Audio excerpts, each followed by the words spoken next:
Bienvenidos a este su canal, el canal de Flamboyante, en el cual hablamos de muchas cosas arbitrarias y extravagantes. Eso rimó y creo que se va a quedar como la nueva intro del canal. En el día de hoy les traigo un contenido nuevo. He tenido mucho tiempo para investigar este tema, así que aquí se los traigo. Hoy hablaremos de la caída del Imperio Romano de Occidente. Es un tema que siempre he querido traer al canal y que al fin, luego de mucha investigación, lo tengo aquí. Este video va a estar dividido en dos partes. En la primera parte vamos a hablar de cómo el imperio se debilitó y prácticamente murió gracias a sus causas internas. Vamos a hablar de fiscalidad, economía, política, religión, etc. Y luego en la segunda parte vamos a tocar el tema más controversial, los pueblos bárbaros o germanos. ¿Qué fue realmente lo que pasó con ellos? ¿Fueron una causa? ¿Fueron una consecuencia de la caída del Imperio Romano? Así que sin más que decir, comencemos con este video. Roma, la ciudad eterna o città eterna. Algunos dicen que todos los caminos llevan a Roma y en parte quien formuló esa frase tenía mucha razón. A lo largo de la historia hemos visto cómo las culturas llamadas clásicas del mundo antiguo han servido de inspiración para más de una cultura posterior, como es el caso de las asambleas modernas, el sistema parlamentario, la república, la ciudadanía. La mayoría son conceptos nacidos de esa cultura clásica que alguna vez en el tiempo existieron. Se podría decir que la misma Europa occidental, la que alguna vez fue su territorio, se formó gracias a la influencia de lo que quedó de Roma después del año 476 de la era cristiana. Primero fue la Edad Media, que recibió la influencia del pensamiento romano y griego para llegar al Renacimiento, después la Ilustración, los proyectos políticos, las independencias y un largo etcétera. Una civilización realmente influyente y poderosa incluso después de su caída siglos después. Su esplendor fue idealizado por muchos y se ha estudiado su arte, su filosofía, su política, considerada por algunos como el mejor modelo. Pero hay una pregunta muy importante que hacerse. Si Roma era tan perfecta, ¿por qué cayó? Para hablar de la caída del Imperio Romano tenemos que entender primero que hablamos de una de las dos mitades del imperio. Hablamos del Imperio Romano de Occidente, muy distinto al de Oriente o bizantino, que sobrevivió a toda la Edad Media. Ahora bien, cuando hablamos de la caída de Roma siempre se nos viene a la mente muchas cosas: bárbaros, invasiones, caos, un imperio glorioso sucumbiendo a la incultura, etc. En esta, la primera de dos partes, trataré de tocar la caída de Roma y su colapso interno. Mi principal hipótesis trabajada es que el colapso del imperio fue debido a los problemas internos del mismo y que las llamadas invasiones bárbaras en realidad fueron una serie de migraciones consecuencia de la decadencia del poder romano, es decir, que los bárbaros no derribaron a Roma, sino que ésta ya estaba muriendo.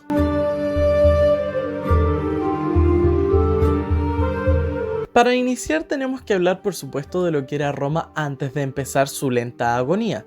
Recordemos que Roma tuvo tres etapas: la monarquía, la república y finalmente el imperio. Nosotros nos centraremos en hablar de esta última etapa. Roma llega a ser un imperio una vez Augusto, el heredero de Julio César, toma el control hacia el 27 a.C., de lo que para ese entonces ya era un territorio vasto y poderoso, que continuó expandiéndose hasta el año 117 después de Cristo, momento de mayor extensión territorial del imperio. Todo este periodo entre la llegada al poder de Augusto hasta el ascenso al trono de Cómodo en el 177 después de Cristo es conocido como la Pax Romana, el periodo de mayor extensión y poder del imperio romano. La vida en Roma estaba sostenida por una fuerte red comercial que conectaba todas las provincias romanas y las mantenía unidas, y esta red comercial a su vez estaba sostenida por la esclavitud obtenida de los prisioneros de guerra durante las conquistas que extendieron el imperio. La vida social estaba centrada en la aristocracia, la clase que ostentaba el poder en Roma y la más educada, con una religión pagana. Para muchos historiadores, sin embargo, es el ascenso al trono de Cómodo en el 177 lo que marca el inicio de la decadencia romana, ya que desde su reinado la inestabilidad política y las guerras terminarán en desencadenar los hechos tratados en este capítulo.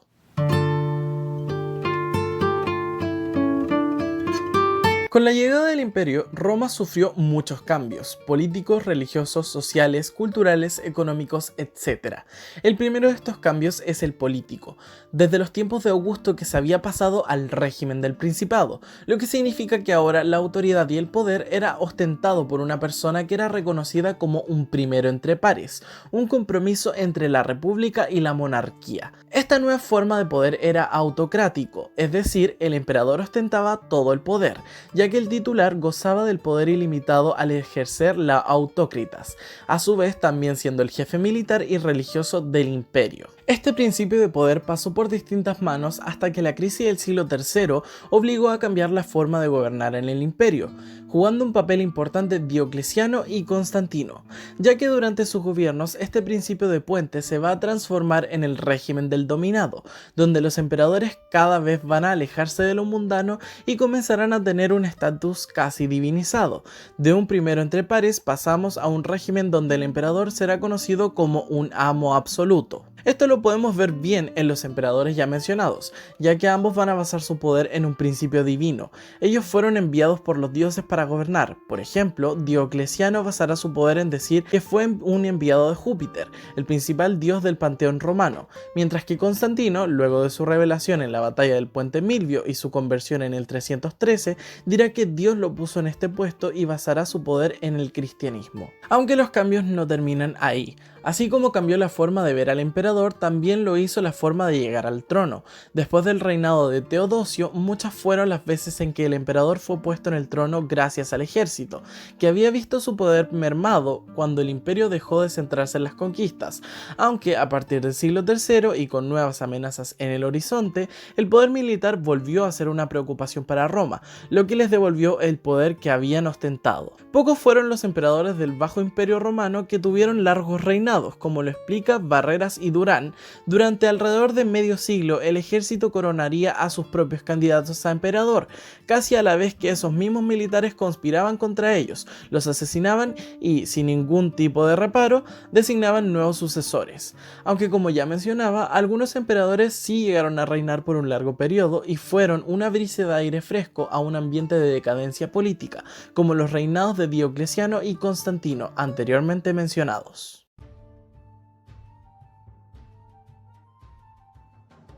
La llegada al escenario de un nuevo enemigo capaz de hacerle frente al poder de Roma cambió completamente el panorama. Eran los persas sasánidas.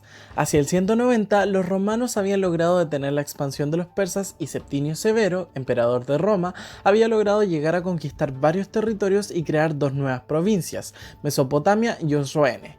Sin embargo, el cambio interno a la dinastía de los sasánidas dentro del imperio persa significará una era de gobernantes capaces de hacerle frente a las tropas romanas nuevamente desde los tiempos de la República Romana.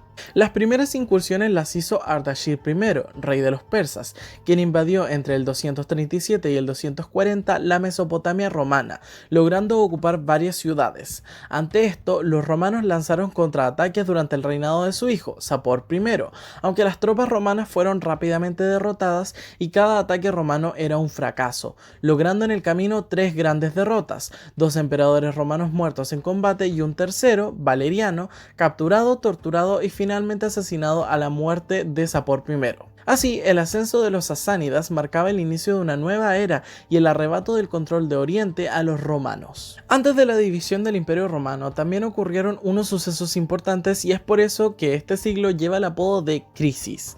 Tras el asesinato a manos de sus soldados del emperador Alejandro Severo en el año 235 y hasta el ascenso de Diocleciano en el año 285, se produjo un periodo de crisis anárquica en Roma. Este periodo de crisis profunda, tanto desde el punto de vista político como económico y social, se puede dividir en dos fases: anarquía militar entre el 235 y el 268 y el periodo de los emperadores ilirios entre el 268 y el 284. Durante el primer periodo, el de la anarquía, tras la muerte de Alejandro Severo existe un vacío de poder en el imperio. Los principales generales pugnan por convertirse en emperador y el territorio romano es tan vasto que difícilmente es controlable por emperadores efímeros. Esto, sumado a una serie de incursiones por parte de los germanos, terminará cuando los godos sean derrotados en la batalla de Naissus en el 268, lo que generará el ascenso al trono de emperadores de origen ilirio, quienes habían evitado las incursiones germánicas y habían devuelto al imperio cierta paz. El imperio finaliza con la tetrarquía romana y el ascenso al trono imperial por Diocleciano en el 284. Este nuevo escenario generó a su vez cambios internos en Roma, primero la reestructuración y el aumento del ejército romano y en segundo los cambios económicos que trajo consigo esta decisión.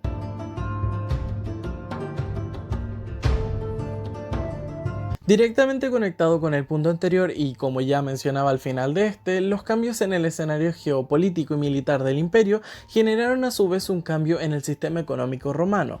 Lo que al principio fue reclutar más personas para el ejército y reducir el gasto público de las obras de las ciudades, pronto significó una lenta crisis fiscal que terminará por minar el poder de Roma. Ante la creciente necesidad de recursos, en el año 212 Caracalla decreta que ahora cada habitante del imperio será un ciudadano, aunque para autores como Halsall nos explican que esto no fue una medida para reducir la desigualdad en Roma, sino más bien una medida desesperada para conseguir más impuestos que cobrar, lo que generó que la era de los ricos terratenientes compitiendo por obtener la ciudadanía por medio de la construcción o embellecimiento del espacio urbano acabara, por lo que lentamente el rol de las ciudades se fue perdiendo.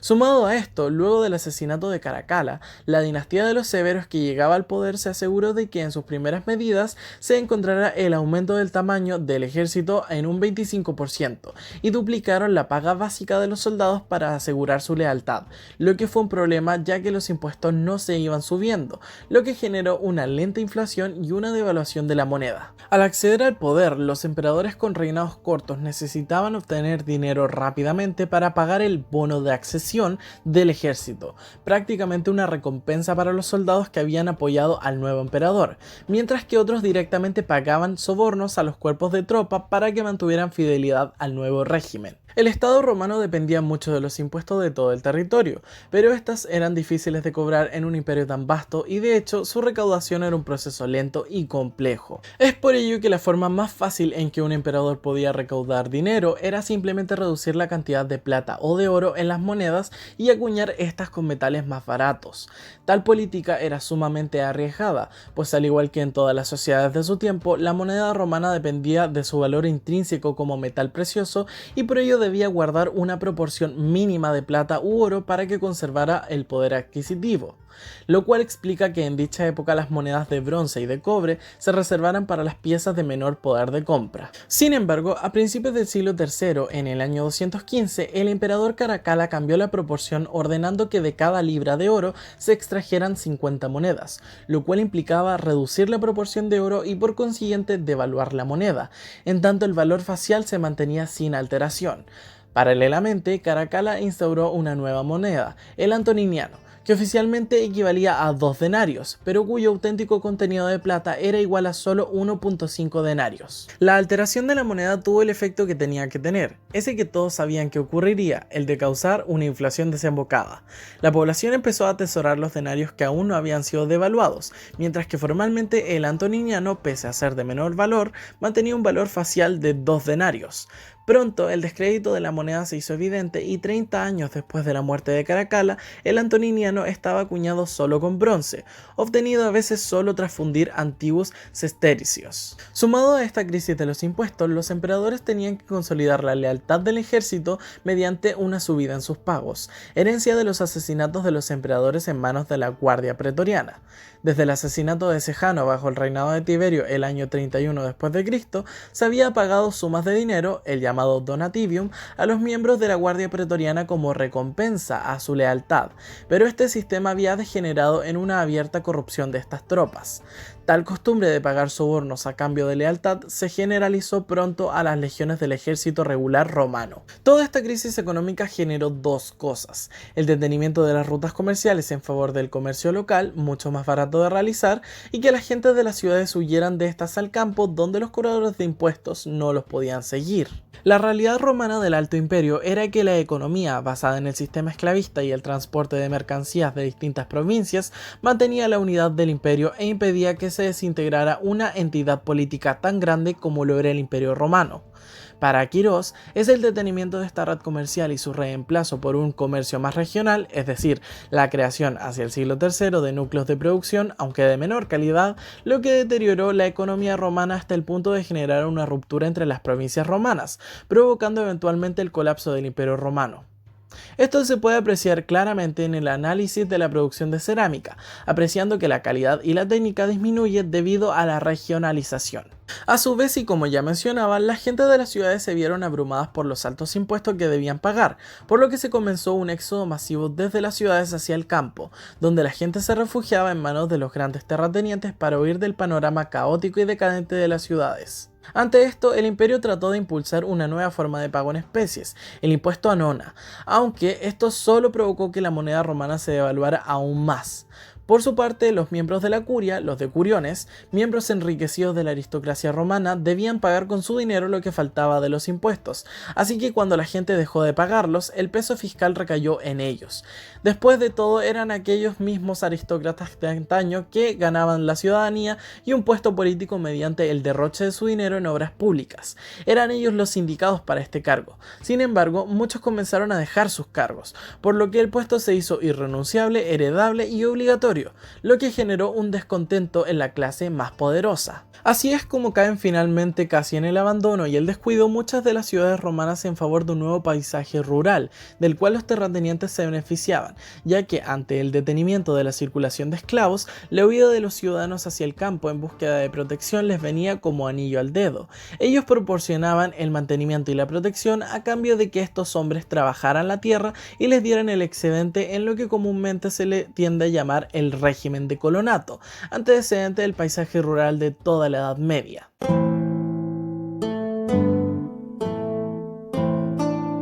Otro cambio significativo dentro del Imperio Romano fue la adopción del cristianismo. Tenemos que recordar que la religión profesada por Jesucristo había alcanzado el éxito en pequeñas comunidades después de su muerte, la cual era vista como un acto de mártir. Él dio la vida por todos nosotros, por lo que su mensaje caló en la población de las provincias romanas, y se extendió por medio del mensaje de los apóstoles, que lo esparcieron por todo el imperio. Esta nueva religión, de corte monoteísta, solidaria y universalista, se juntaron con un mundo romano escapista.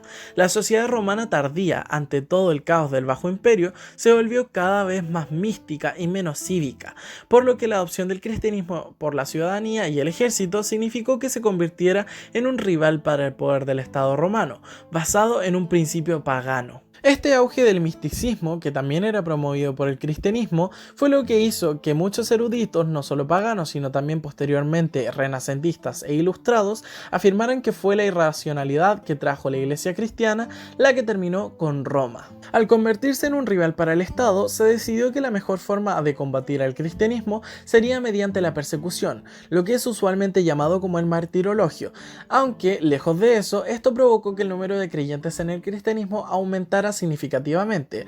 Para los romanos era increíblemente motivador ver cómo aquellos hombres y mujeres daban su vida por su fe, por un ideal que perseguían con pasión. Lo que más molestaba al gobierno romano era sin duda alguna la forma en que se mostraban ante el público. A diferencia de religiones modernas, los rituales públicos pesaban mucho más en esta época que las creencias personales. Es por esto que la religión romana se basaba en una serie de ritos y ceremonias públicas, y mientras el cristianismo se mantuvo como una religión personal, no hubo ningún tipo de problema.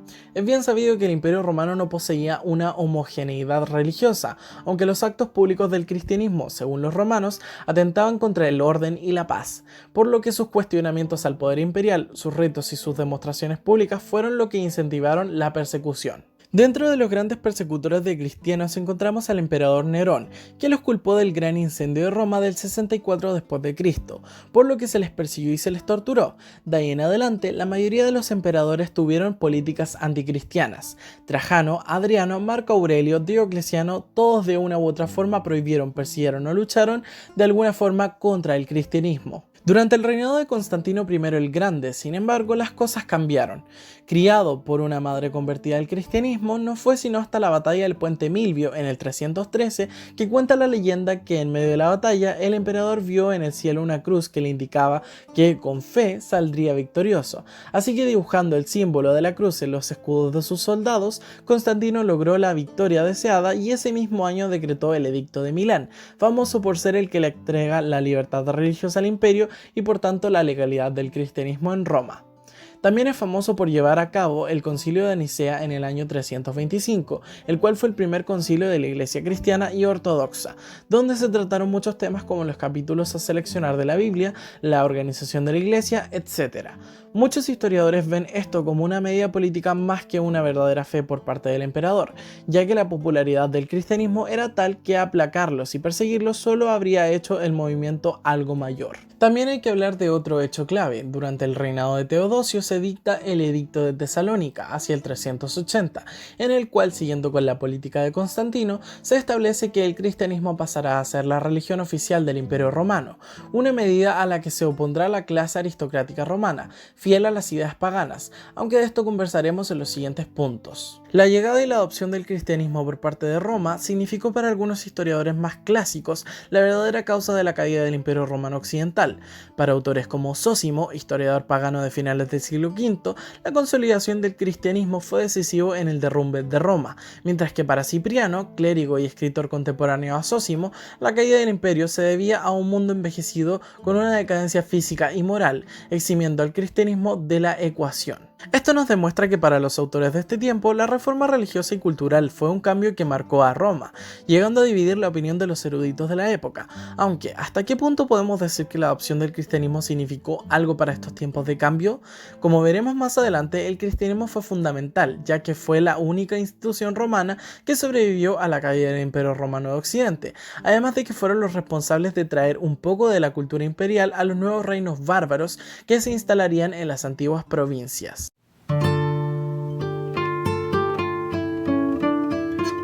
Lo que resultó de esta crisis fue un intento de recuperación. Como ya lo mencionábamos antes, en la segunda mitad del siglo III y gracias a la inestabilidad política de Roma, en esa centuria cuando Galieno asciende al poder en la parte oriental del imperio, que va a cambiar la forma de llegar al trono imperial, instalando las bases de lo que antes denominamos como régimen del dominado, ya que tras su asesinato dejará tras de sí una reforma que impedirá a la clase aristocrática llegar al poder. La nueva forma de subir al poder luego de Galieno va a ser mediante la meritocracia. Cualquiera que merezca el puesto será emperador, principalmente mediante hazañas militares, lo que va a abrir la oportunidad de que generales del ejército tomen el poder e inicie una época de caudillismo en Roma. Para Barreras y Durán, el nuevo prototipo de emperador soldado se mostraría ante sus súbditos como un caudillo que conduciría al imperio a la victoria. Es más, no solo se intitulaba como Invictus, invicto, sino que incluso sería considerado ahora más que nunca como un verdadero dios viviente. Y mediante esta nueva política se va a reactivar el culto al emperador como lo vimos en los casos de Diocleciano y Constantino más arriba. Esto significará que ahora cualquiera que pudiera demostrar ser digno de la corona podía portarla, por lo que los mismos emperadores no estaban seguros en el poder, ya que podía llegar otro caudillo con hazañas más increíbles y arrebatarle la corona. A pesar de este cambio, el siglo IV es denominado, según Halsall, la época de los emperadores con destreza para resolver problemas, entre el reinado de Diocleciano y el de Teodosio, o entre el 284 y el 395. Durante los reinados del siglo IV se burocratizó muchísimo la administración. Las provincias se redujeron en tamaño y se doblaron en cantidad, llegando a las 114, lo que significó una reestructuración completa de la administración de estos territorios, todo para que los gobernadores no se sublevaran. Incluso el emperador mandó a supervisar la actividad de los consejos municipales para evitar la evasión de impuestos. Este nuevo sistema permitió a la aristocracia ganar nuevamente puestos políticos cumpliendo deberes imperiales en otras regiones, lo que a su vez les permitía ascender políticamente, que les proporcionaba títulos y cargos especiales. De hecho, durante el reinado de Constantino, de las dos clases sociales aristocráticas, ecuestres y senatoriales, sale una tercera gracias al servicio imperial, la clase comitiva. En cuanto a la sociedad, esta ya experimentaba signos de cambio desde mucho antes. De hecho, fue poco o nada el cambio que les aportó los cambios políticos, religiosos e incluso la crisis del siglo III. Desde ya un tiempo, la aristocracia romana, la gran comunidad de gente erudita y poderosa, había estado en constante cambio, optando cada vez más por distraerse de la vida civil en sus grandes haciendas. Para Peter Brown, las grandes villas en el campo, junto con los palacios en los que el ocio se desarrollaba, eran los signos de la aristocracia senatorial de Roma y de las provincias latinas. Este alejamiento fortaleció el sentimiento de una aristocracia apartada de lo mundano, erudita y por supuesto selecta, lo que le dio un estatus casi inalcanzable y por tanto quienes ostentaban el poder junto al ejército. Esto pronto se tradujo en que la iglesia, una entidad nueva y perseguida durante mucho tiempo, quisiera igualar esta forma de vida para ganar más poder. Quería tener el mismo nivel de cultura y respeto que la aristocracia. De alguna forma, estos cambios sociales en la aristocracia y la iglesia lograron crear una desconexión y un descuido de las relaciones con el ejército, lo que mermó el poder de la administración imperial, encabezada y protegida por estos últimos.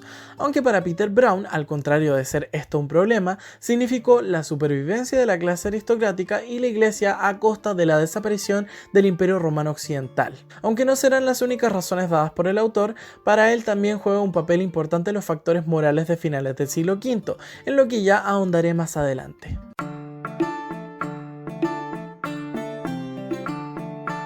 Ahora que hemos visto poco a poco los cambios de la Roma del Bajo Imperio, solo queda preguntarnos, ¿fue realmente la llegada de las migraciones bárbaras una causa de la caída de Roma o fue más bien una consecuencia de la decadencia y las transformaciones del mundo romano? Para hablar de las invasiones bárbaras, como se les suele llamar, siempre hay más de una postura. La más clásica es la de Edward Gibbon, historiador británico del siglo XVIII, quien en su libro Historia de la decadencia y caída del Imperio Romano, publicado en 1776, nos explica la ahora llamada posición catastrofista, una posición clasicista que plantea que el Imperio Romano de Occidente cae debido a las invasiones germánicas y Europa queda sumida en la incultura de estos bárbaros durante toda la Edad Media. Para sostener su teoría, Gibbon se basa en la pobreza constructiva y el poco progreso alcanzado por los reinos germánicos luego de la caída del imperio, aunque como ya vengo explicando, hoy tenemos las suficientes fuentes como para descartar esta teoría, aunque sorprendentemente sigue habiendo quienes oponen esta teoría incluso fuera del ámbito académico,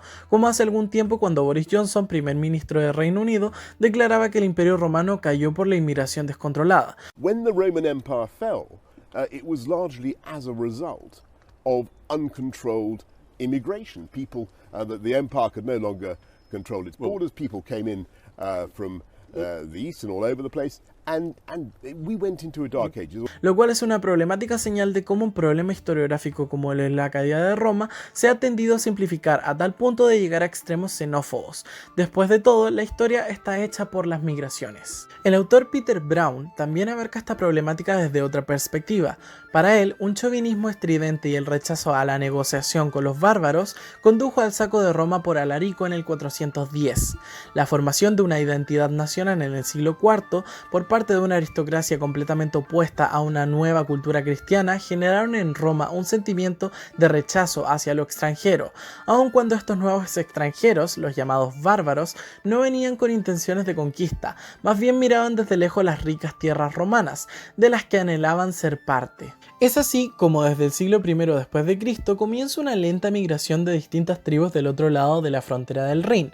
Algunas de ellas entran primero en pequeños grupos familiares o pequeñas tribus, aunque para el siglo V empieza una verdadera génesis desde las tierras germanas al territorio romano, estos últimos rechazando la llegada de los nuevos migrantes, aunque con la debilidad del imperio en lo militar y en lo económico no tuvieron más alternativa que aceptar a los extranjeros. Para Palenzuela, este movimiento de gente es netamente migratorio y pacífico, un movimiento primero de pequeñas comunidades o de mercenarios con deseos de servir al imperio romano, argumentando que las razones de las incursiones más violentas podrían ser varias: la presión de otro pueblo, el fracaso de los pactos con Roma, su traición o sencillamente la envidia y el deseo de vivir como los romanos. Las relaciones entre estos pueblos migrantes y Roma en el siglo V se van a complicar. El mejor caso es el de los visigodos, quienes intentaron pedir poder asentarse en el imperio pactando con estos, aunque los romanos terminaron no cumpliendo con todo lo pactado y esto generó el saqueo de Roma del 410, que terminó con la concesión de un foedus en el 418 que permitía a este pueblo instalarse en los territorios del sur de la Galia y el norte de Hispania, formando así el primero de los reinos bárbaros de la Europa medieval.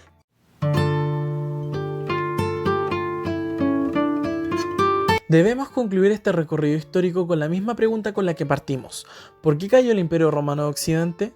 Ahora que tenemos las herramientas y el conocimiento necesarios, podemos saber que lo que en realidad pasó fue una serie de transformaciones dentro del imperio, que llevó inevitablemente al colapso de Roma. Aunque esta aparente crisis no significará algo malo, más bien como lo planteaban algunos autores mencionados, se debe simplemente al desgaste de un imperio vasto y longevo, que gracias a diversas circunstancias, principalmente internas, terminó por derrumbar Roma. Aunque esto, como ya lo decía, no es del todo malo. La cultura romana sobrevivió a las invasiones y se prolongó en el Imperio de Oriente, el Imperio Bizantino, los herederos de la Roma occidental, además de que los mismos reinos bárbaros intentarán imitar sin éxito lo que había hecho al Imperio Romano de Occidente tan brillante y poderoso. Otro de los puntos importantes es que hemos visto que el colapso de Roma se debe netamente a una serie de factores internos que hicieron que la fiscalidad y la institucionalidad romana se perdieran y que las llamadas invasiones bárbaras en realidad fueron una serie de migraciones que se vinieron dando de manera pacífica desde el siglo I, aunque los verdaderos ataques a Roma por parte de estos extranjeros fueron en realidad una consecuencia y no una causa de la caída del Imperio Romano de Occidente. Y bueno, al fin terminamos este recorrido tan caótico que fue investigar la caída del Imperio Romano. Esta es la primera de 2 partes, como ya mencionaba, así que estén atentos porque ya subiré la segunda parte. Este es un video que realmente me tomó mucho tiempo hacer, estuve meses investigando y recopilando información, por lo que la bibliografía de este video va a ser bastante extensa o bastante densa en realidad, porque no son tantos textos, pero son bastante densos. Les quería traer este video porque siempre quise hablar de este tópico en el canal y aprovechando que este último semestre tuve que investigar de esto, recopilé toda la información posible que pude encontrar para presentarles esta, que es mi postura. Tampoco quiero que me tomen como una autoridad en el tema, yo tengo bastante investigación de todo este tema, no solamente en cuanto a textos, sino que también en cuanto a fuentes primarias, pero tampoco quiero que se cierren a la posibilidad de que esta sea la única tesis que ustedes puedan aceptar sobre la caída del Imperio Romano. Pero aún así quiero que ustedes tengan la mente abierta para cuestionar muchas cosas que les hayan dicho tanto en sus cursos como cuando estaban en el colegio. Así que eso, voy a dejar el video hasta aquí y ya nos veremos en la siguiente parte. Así que nos vemos, hasta luego, bye.